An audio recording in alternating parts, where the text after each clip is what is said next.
বিসমিল্লাহির রহমানির রহিম।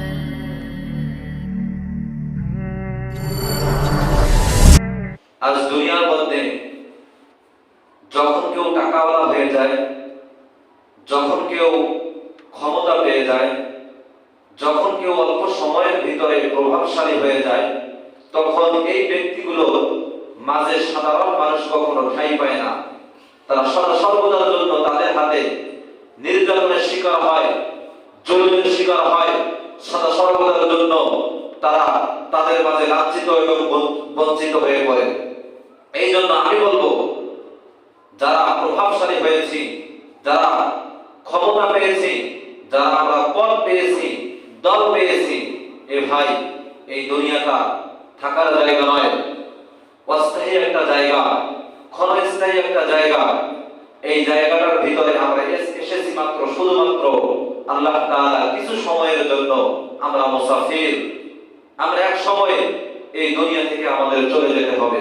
এই জন্য আমরা যারা ক্ষমতা, বাদশাহী, রাজত্ব, দল, পদ পেয়ে আমরা যারা ক্ষমতা খাটাচ্ছি, আমরা ক্ষমতা দেখাচ্ছি, এই ক্ষমতা চিরদিন চিরস্থায়ী থাকবে না। এক সময় এই ক্ষমতা চলে যাবে। আল্লাহ রাব্বুল আলামিন জানায় দেন,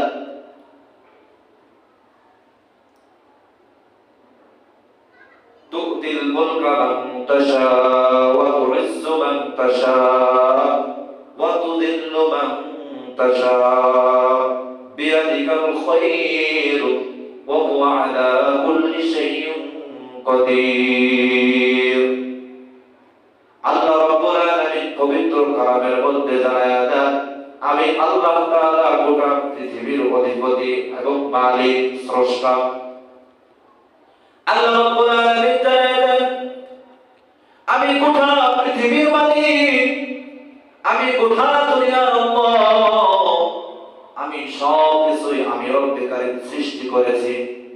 এর নবীর উম্মতের দল, গাছ দেখো, আমি আল্লাহ তাআলা গাছকেও সৃষ্টি করেছি। আমি রব্বে কারীম দুনিয়ার সব কিছুকে সৃষ্টি করেছি। এই নবীর উম্মতের দল, যে সমস্ত ব্যক্তিগুলো ক্ষমতা পেয়েছে কিন্তু ক্ষমতার অপব্যবহার করতেছে, রাজত্ব পেয়েছে, রাজত্বের অপব্যবহার করতেছে, এই বান্দারা শুনে রাখো, শুনে রাখো, আমি রব্বে কারীম, আমি দয়াময় রব, আমি আল্লাহ তাআলা মুহূর্তের ভিতরে ওই রাজত্বকে কেড়ে নিতে পারি এবং একজন গরীব সাধারণ একজন ব্যক্তিকে রাজত্ব দিতে পারি। এই ক্ষমতা আমি আল্লাহর আছে। শুধু তাই নয়, তাই নয়, আমি আল্লাহ তাআলা প্রত্যেকটা ব্যক্তিকে ইজ্জত দেওয়ালা। আমি আল্লাহ তাআলা যদি চাই কাউকে ইজ্জত দেই, আর যদি কাউকে চাই তাকে বেইজ্জত করে ছাড়ি। এই জন্য সমস্ত কিছুর ক্ষমতা রাখনেওয়ালা আমার আল্লাহ। এর নবীর উম্মতের দল, দুনিয়ার অল্প সময়ের ক্ষমতা পেয়ে তুমি তো ক্ষমতার অপব্যবহার করতেছো। তোমার কাছে সাধারণ মানুষ নিরাপদ নয়। সাধারণ মানুষ সদা সর্বদার জন্য নির্যাতনের শিকার, সদা সর্বদার জন্য জুলুমের শিকার।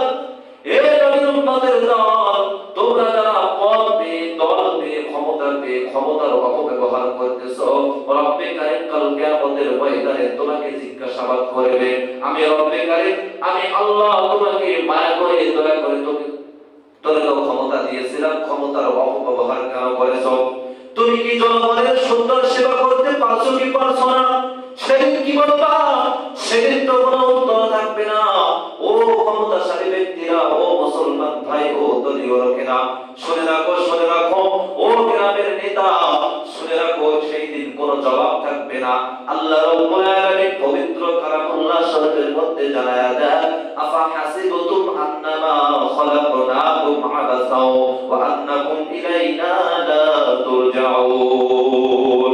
তোমরা কি মনে করেছো, তোমরা কি মনে করেছো তোমাদের কোনো বিষয় জিজ্ঞাসাবাদ করা হবে না? না না না, দুনিয়ার ভিতরে যা কিছু করতেছো, আমি রব্বে কারীম প্রত্যেকটা বিষয় আল্লাহ তাআলা কাল কিয়ামতের ময়দানে জিজ্ঞাসাবাদ করব। এর নবীর উম্মতের দল, যদি আল্লাহ তাআলা কিয়ামতের দিবসে কিয়ামতের ময়দানে জিজ্ঞাসাবাদ করে দাঁড়ায়, কোনো রকম জবাব থাকবে না, কোনো উত্তর থাকবে না। না। তোমরা কি জানো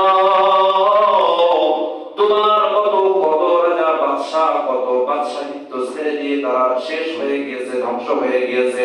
তাকাই দেখো নমরুদ, এর নবীর উম্মত, তাকাই দেখো ফিরাউন, ফিরাউনের মতো বাদশাহী তোমার নয়, সে কত বড় বাদশা ছিল, তার টাকা পয়সার কমি ছিল না, তার কোনো কিছুর কমি ছিল না। সে তো শুধুমাত্র নিজের বাদশাহীর করুণাদত্ত দেখায় নাই। আর ফেরাউন তো সে নিজেও সদা সর্বদার জন্য খোদা দাবি করেছে খোদা। এর নবীর উম্মতের দল তার এই ক্ষমতা, তার এই রাজত্ব কিন্তু টিকে নাই, নিমিষেষে আল্লাহ তাআলা ধ্বংস করে দিয়েছে। এই জন্য ক্ষমতার অপব্যবহার করা যাবে না। শুধুমাত্র কেবলমাত্র সর্বশ্রেষ্ঠ ক্ষমতা নেওয়ার মালিক আমার আল্লাহ। আমার আল্লাহই তো ক্ষমতার মালিক, সব কিছু নেওয়ার মালিক। আল্লাহ তাআলা চাইলেও কাউকে ক্ষমতা দিয়ে রাখে এবং চাইলে নিঃশেষে অল্প সময়ের মধ্যে ক্ষমতা কেড়ে নেয়। এই জন্য যদি ক্ষমতা দেখাতেই চাও, শুধুমাত্র কেবলমাত্র রাসূলের তরিকা এবং আল্লাহ তাআলার সন্তুষ্টির মাধ্যমেই তুমি তোমার রাজত্ব চালাও।